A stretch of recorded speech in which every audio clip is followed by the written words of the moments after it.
scorching desert under the blazing sun, a peculiar scene unfolds. Clock feeders, dressed in Wild West cowboy gear, gather. They adjust their 10-gallon hats, tighten their belts, and grip their calculators. Across the arid sands, ominous figures emerge. These are the legendary interest monsters, lurking just beyond the horizon.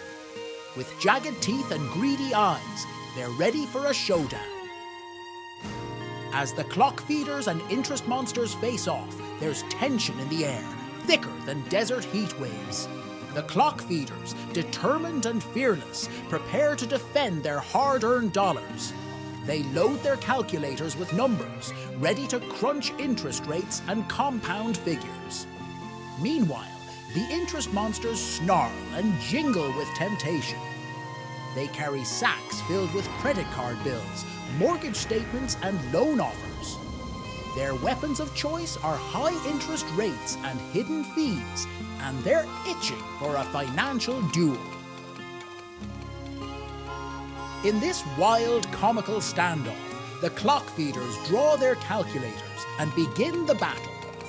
With mathematical precision and financial savvy, they fend off the interest monsters' advances. They dodge the traps of compound interest and late fees, firing back with strategies for debt reduction and wealth accumulation. The showdown in the desert becomes a hilarious spectacle, a symbol of the ongoing battle between clock feeders and their financial foes. But armed with knowledge and determination, these cowboys and cowgirls are ready to tame the wild world of personal finance, one dusty calculation at a time. This comical face-off reminds us all that with the right tools and a bit of humor, we can conquer even the most daunting financial challenges. Yeehaw!